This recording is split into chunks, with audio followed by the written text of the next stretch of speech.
जय श्री गणेश।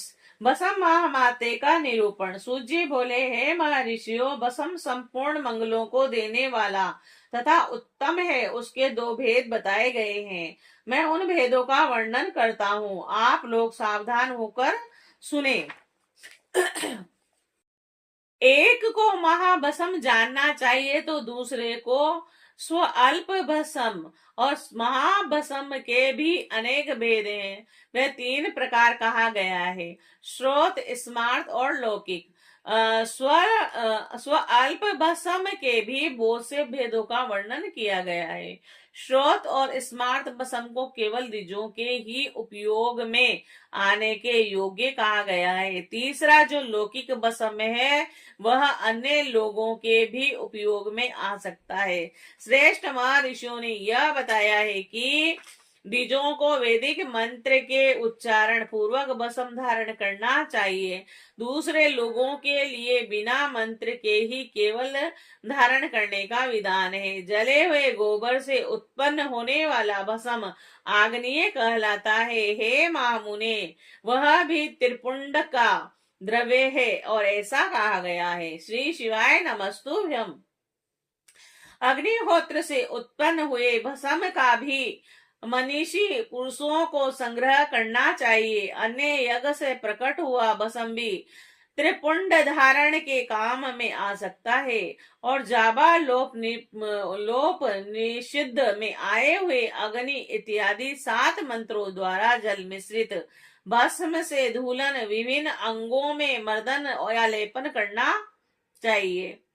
महर्षि जाबाली ने सभी वर्णों और आश्रमों के लिए मंत्र से या बिना मंत्र के भी आदर पूर्वक भस्म से त्रिपुंड लगाने की आवश्यकता बतलाई गई है। भस्म अंगों में सजल भस्म को मलना अथवा विभिन्न अंगों में तिरछा त्रिपुंड लगाना, इन कार्यों को मोक्षार्थी पुरुष प्रमाद से भी न छोड़ें, ऐसा श्रुति का आदेश है। भगवान शिव और विष्णु ने भी त्रयक त्रिपुंड धारण किया है। अन्य देवियों सहित भगवती उमा और लक्ष्मी देवी ने भी वाणी द्वारा इसकी प्रशंसा की है। और ब्राह्मणों, क्षत्रिय, वैश्यों, शूद्रों, वर्ण संकरों तथा जाति भ्रष्ट पुरुषों ने भी उद्दलन एवं त्रिपुंड के रूप में भस्म को धारण किया है। जो लोग श्रद्धा पूर्वक शरीर में भस्म का उदलन, लेप तथा त्रिपुंड धारण करने का आचरण नहीं करते, उनमें वर्णाश्रम समन्वित सदाचार की कमी होती है। श्री शिवाय नमस्तुभ्यम। जिनके द्वारा श्रद्धा पूर्वक शरीर में भस्म लेपन और त्रिपुंड धारण का आचरण नहीं किया जाता, उनकी विनिमुक्ति करोड़ों जन्मों में भी संसार से संभव नहीं है। जो श्रद्धा पूर्वक शरीर में भस्म लेप और त्रिपुंड धारण का आचार पालन नहीं करते, उन्हें 100 करोड़ कल्पों में भी शिव का ज्ञान प्राप्त नहीं हो सकता। जो श्रद्धा पूर्वक भस्म लेपन तथा त्रिपुंड धारण नहीं करते, वे महापातकों से भी युक्त हो जाते हैं, ऐसा शास्त्रों में निर्णय है। जो श्रद्धा पूर्वक भस्मोदलन और त्रिपुंड धारण नहीं करते, उन लोगों का संपूर्ण आचरण विपरीत फल प्रदान करने वाला हो जाता है। हे मुनियों, जो महापातकों से युक्त और समस्त प्राणियों से देश करने वाले हैं, वे ही त्रिपुंड धारण तथा भस्म दलन से अत्यधिक देश करते हैं। जो आत्मज्ञानी मनुष्य शिवांगीन अग्निहोत्र का कार्य करके त्रयुष जमदग्नि इस मंत्र से भस्म का मात्र स्पर्श कर लेता है, वह समस्त पापों से मुक्त हो जाता है। जो मनुष्य तीनों संध्या कालों में श्वेत भस्म के द्वारा त्रिपुंड धारण करता है, वह समस्त पापों से मुक्त होकर शिव सानिध्य का आनंद भोगता है। श्री शिवाय नमस्तुभ्यम। जो व्यक्ति श्वेत भस्म से अपने मस्तक पर त्रिपुंड धारण करता है, वह अनादिभूत लोगों को प्राप्त कर अमर हो जाता है। बिना भस्म स्नान किए षडक्षर ओम नमः शिवाय मंत्र का जप नहीं करना चाहिए और विधि पूर्वक भस्म से त्रिपुंड धारण करके ही इसका जप करना चाहिए।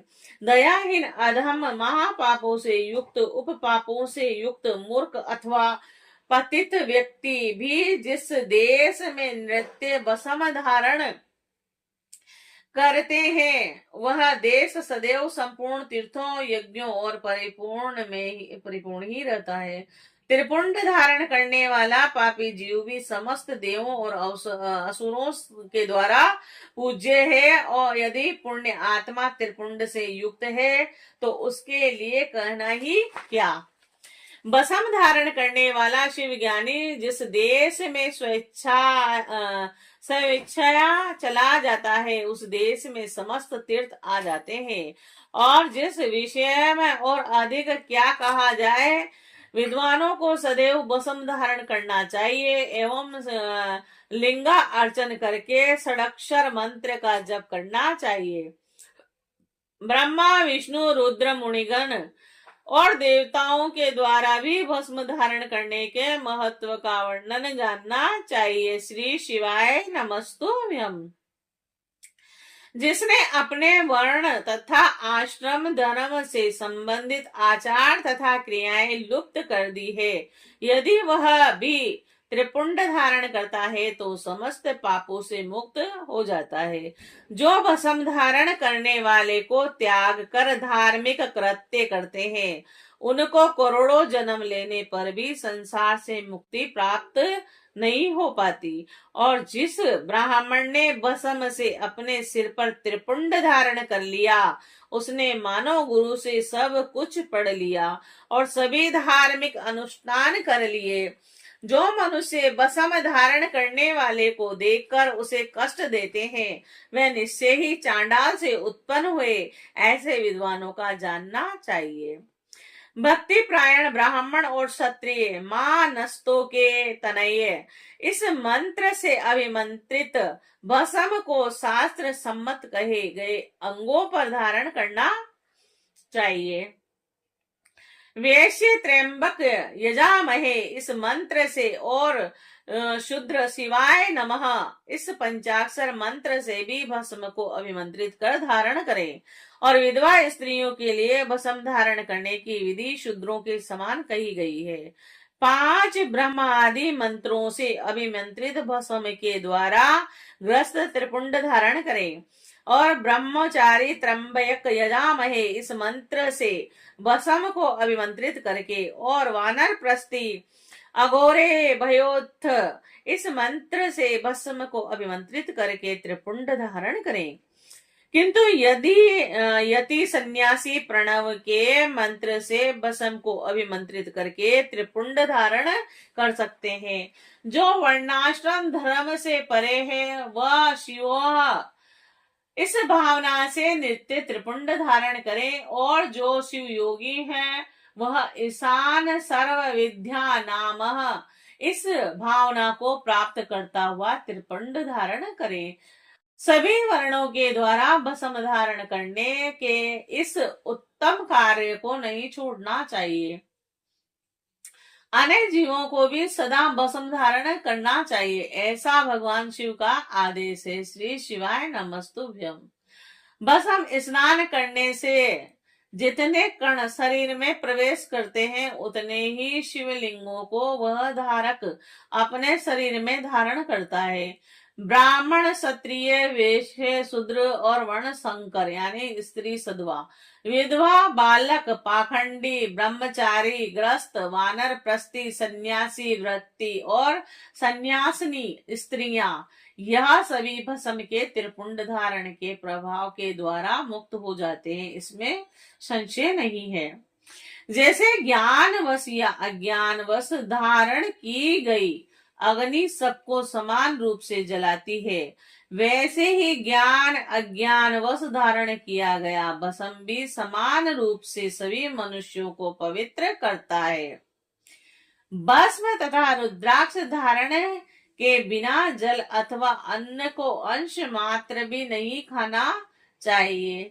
ग्रस्त वानर प्रस्थ सन्यासी वर्णशंकर जाति का व्यक्ति यदि भस्म एवं रुद्राक्ष को धारण किए बिना भोजन करता है तो वह मात्र पाप ही खाता है और नरक की ओर प्रस्थान करता है। ऐसे समय में उक्त वर्ण धर्मों का वह व्यक्ति गायत्री मंत्र से जप से तथा यति सन्यासी मुख प्रणव मंत्र से जप से प्रायश्चित करके मुक्ति प्रदान कर सकता है। जो त्रिपुंड की निंदा करते हैं वे साक्षात शिव की निंदा करते हैं और जो त्रिपुंड को धारण करते हैं वे साक्षात उन्हीं शिव को धारण करते हैं। और बसम रहित भाल को धिक्कार है, शिवालय शिव मंदिर रहित ग्राम को धिक्कार है, शिव अर्चन से रहित जन्म को धिक्कार है और शिव ज्ञान रहित विद्या को धिक्कार है। श्री शिवाय नमस्तुभ्यम। जो लोग तीनों लोगों के आराध्य स्वरूप महेश्वर भगवान शिव की निंदा करते हैं और त्रिपुंड धारण करने वालों की निंदा करते हैं उनको तो देखने से ही पाप लगता है। वे वर्ण संकर सुअर असुर खर गधा स्वान कुत्ता कोष्टू शियार तथा कीड़े मकोड़े के समान ही उत्पन्न होते हैं और उन नरकगामी व्यक्तियों का यह जन्म मात्र पाप करने के लिए होता है। भगवान शिव की तथा त्रिपुंड धारण करने वाले उनके भक्तों की जो निंदा करते हैं उन्हें रात में देखने पर चंद्रमा के दर्शन से और दिन में देखने पर सूर्य के दर्शन से शुद्धि प्राप्त होती है। मात्र इतना ही नहीं, स्वप्न में भी उन्हें देखने से पाप लगता है। अतः स्वप्न में तो उन्हें देखें और उसको अपनी शुद्धि के लिए श्रुतियों में कहे गए रुद्र सूक्त का आधार पूर्वक पाठ करना चाहिए और तभी उससे छुटकारा मिल सकता है। और इससे उनसे बात करने से नरक होता है और उस नरक से मुक्ति प्राप्त करना असंभव है। जो भस्म त्रिपुंड आदि धारण करने वाले पुरुष की निंदा करते हैं वे निश्चय ही मूर्ख हैं। हे मुने, तांत्रिक उद्धव त्रिपुंड धारण करने वाले तथा तपाए हुए चक्र आदि चिन्हों को धारण करने वाले इस शिव यज्ञ के अधिकारी नहीं है, वे इस यज्ञ से बहिष्कृत हैं।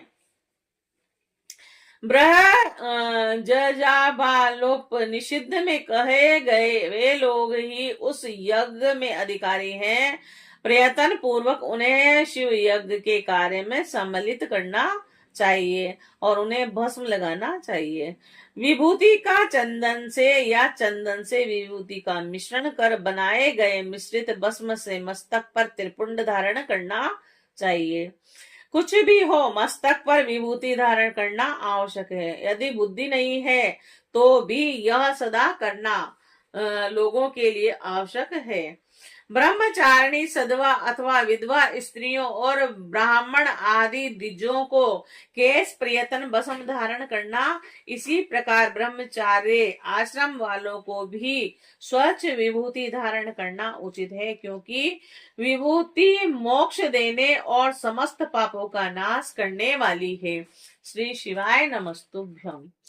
जो भस्म द्वारा विधि पूर्वक त्रिपुंड धारण करता है वह ब्रह्म हत्या महापातक समूह और उच्चिष्ट अनादिभक्षण उपपातकों से मुक्त हो जाता है।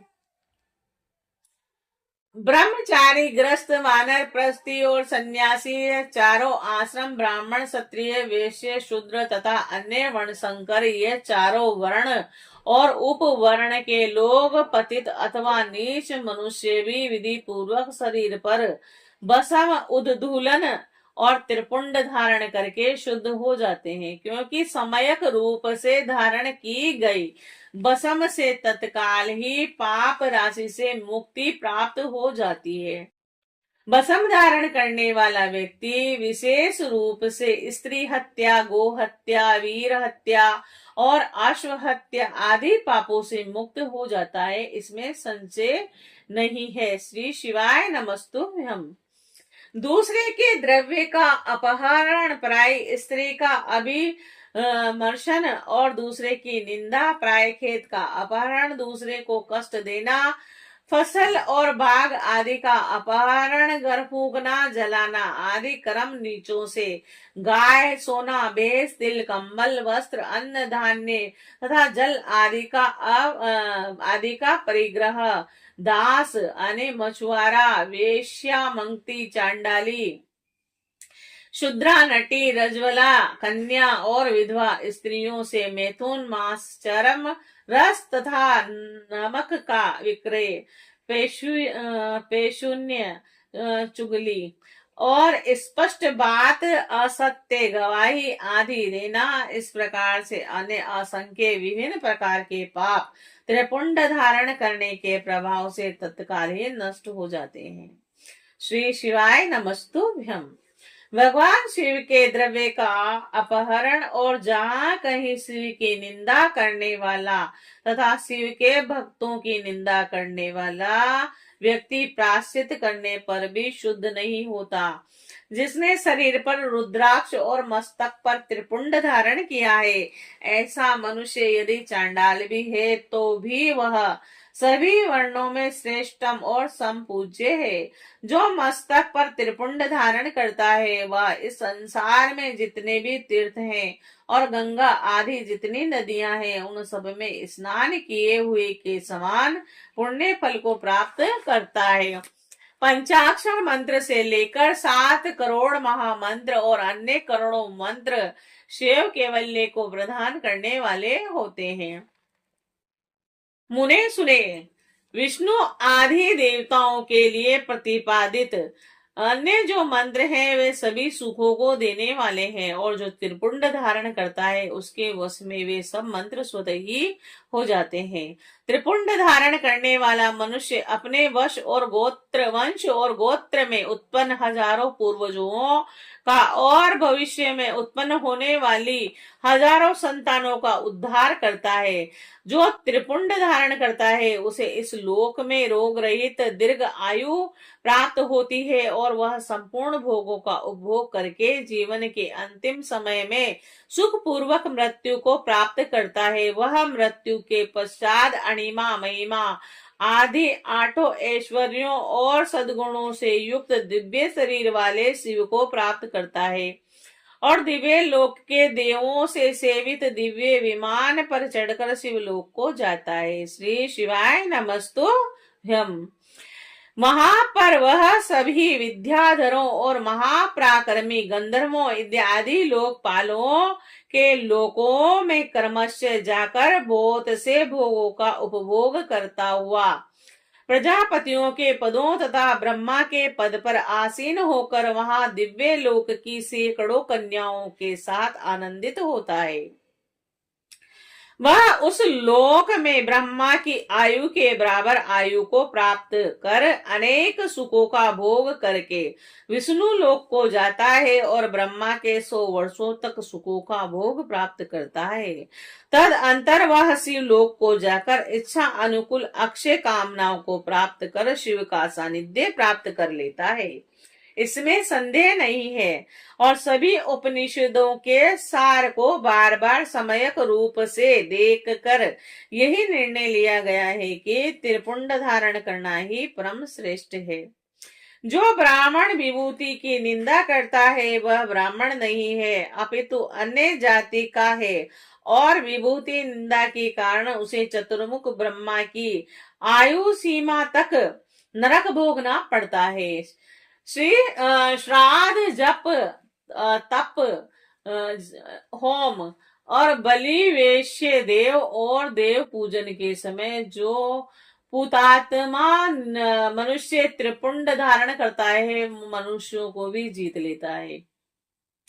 मल त्याग करने पर शुद्धि के लिए जल स्नान किया जाता है। भस्म स्नान करने पर सदा पवित्रता आती है और मंत्र स्नान पाप का हरण करता है और ज्ञानी रूपी जल में आह्वान करने पर परम पद की प्राप्ति होती है।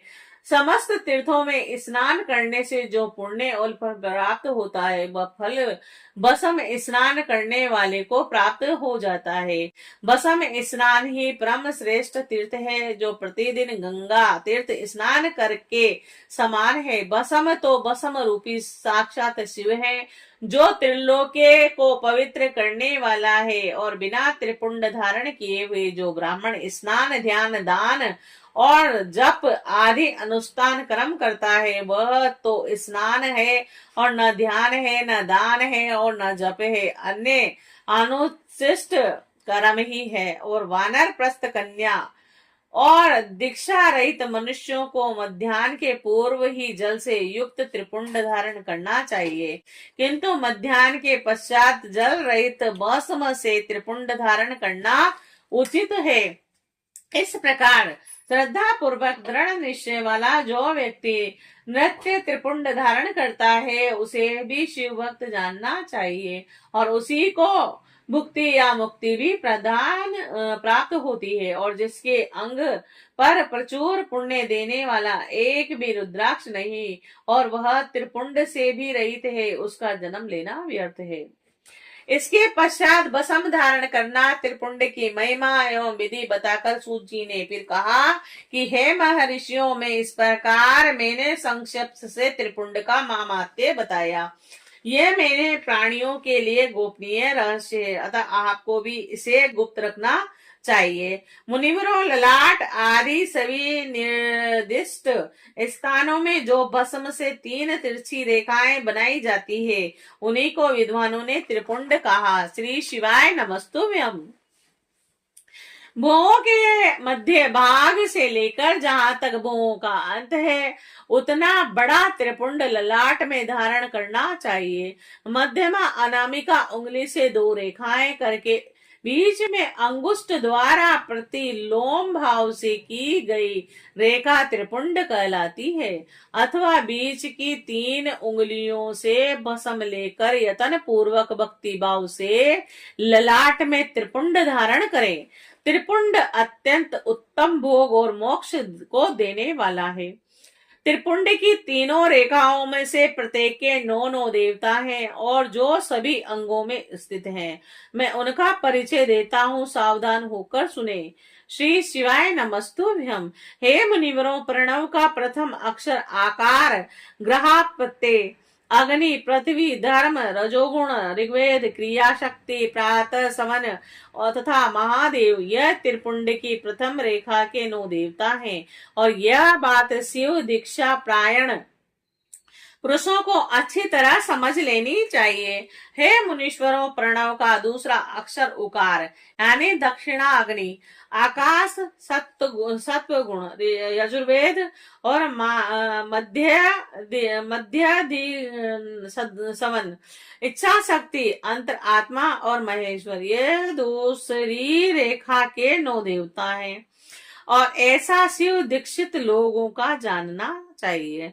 हे मुनीश्वर, प्रणव का तीसरा अक्षर मकार, आहवनीय अग्नि, परमात्मा, तमोगुण, ध्रुव लोक और ज्ञान शक्ति, सामवेद, समन तथा शिव, ये तीसरी रेखा के 9 देवता हैं।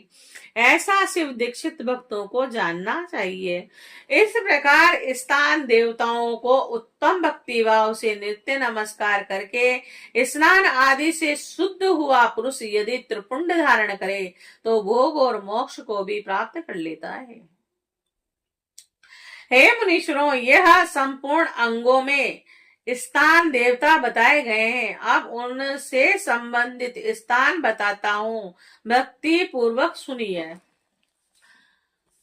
32, 16, 8 अथवा 5 स्थानों में मनुष्य त्रिपुंड का न्यास करे। मस्तक, ललाट, दोनों कानों और दोनों नेत्र, दोनों नासिका, मुख, कंठ, दोनों हाथ और दोनों कोयनी, दोनों कलाई और दोनों पार्श्व भाग, नाभि, दोनों अंडकोश और दोनों उर्व, दोनों गुल्फ और दोनों घुटने, दोनों पिंडली और दोनों पैर, यह 32 उत्तम स्थान है। इनमें कर्मस्य, अग्नि, जल, पृथ्वी, वायु, 10 दिक् प्रदेश और 10 दिक्पाल तथा 8 वसुओं का निवास है। धराधर, ध्रुव, सोम, पाप, अनिल, अनल और प्रत्युष और प्रभास, ये 8 वसु कहे गए हैं। और इन सब का नाम मात्र लेकर इनके स्थानों पर विद्वान पुरुष त्रिपुंड धारण करे, अथवा एकाग्र चित्त होकर 16 स्थानों में ही त्रिपुंड धारण करे। मस्तक, ललाट, कंठ, दोनों कंधों, दोनों भुजाओं, दोनों कोहनियों तथा दोनों कलाइयों में, हृदय में, नाभि में, दोनों पसलियों में तथा पुष्ट भाग में त्रिपुंड लगाकर वहां दोनों अश्विनी कुमारों शिव, भक्ति, रुद्र, ईश और नारद का और वामा आदि 9 शक्तियों का पूजन करें। और यह सब मिलकर 16 देवता अश्विनी कुमार और युगल कहे गए हैं। और नाचते यह 10 अथवा मस्तक, केस, दोनों कान, मुख, दोनों भुजा, हृदय, नाभि, दोनों उरु, दोनों जानु, दोनों पैर और उस पुष्ट भाग, इन 16 स्थानों में 16 त्रिपुंड का न्यास करें। मस्तक में शिव, केशों में चंद्रमा और दोनों कानों में रुद्र और ब्रह्मा, मुख में विराजमान गणेश, दोनों भुजाओं में विष्णु और लक्ष्मी, हृदय में और स्वयंभू नाभि में प्रजापति, दोनों उरों में नाग और नाग कन्याएं दोनों घुटनों में और ऋषि कन्याएं दोनों पैरों में और समुद्र तथा विशाल पुष्ट भाग में और संपूर्ण तीर्थ देवताओं में विराजमान है। इस प्रकार 16 स्थानों का परिचय दिया गया है। अब 8 स्थान बतलाए जा रहे हैं। गुहा स्थान, ललाट, परम उत्तम, कर्ण, युगल और दोनों कंधे, हृदय और नाभि, ये 8 स्थान हैं। इनमें ब्रह्मा और सप्त ऋषि, ये 8 देवता बताए गए हैं। हे मुनीश्वरों, भस्म के स्थान को जानने वाले विद्वानों ने इस तरह 8 स्थानों का परिचय दिया है। अथवा मस्तक, दोनों भुजाएं, हृदय और नाभि, इन 5 स्थानों को भस्म वेता पुरुषों ने भस्म धारण के योग बतलाया है। यथा संभव देश, काल आदि की अपेक्षा करते हुए उद्दूलन भस्म को अभिमंत्रित करना और जल में मिलाना आदि कार्य करे। यदि उद्दूलन में भी असमर्थ हो तो त्रिपुंड आदि लगाए। त्रिनेत्रधारी, तीनों गुणों के आधार तथा तीनों देवताओं की जनक भगवान शिव का स्मरण करते हुए नमः शिवाय कहकर ललाट में त्रिपुंड लगवाएं और ईशाभ्या नमः ऐसा कहकर दोनों पार्श्व भागों में त्रिपुंड धारण करें और बीजाभ्या नमः बोलकर दोनों प्रकोष्ठों में भस्म लगाएं और पितुभ्या नमः कहकर नीचे के अंगों में और उमेशाभ्या नमः कहकर ऊपर के अंगों में तथा भीमाय नमः कहकर पीठ में और सिर के पिछले भाग में त्रिपुंड लगाना चाहिए। श्री शिवाय नमस्तुभ्यम।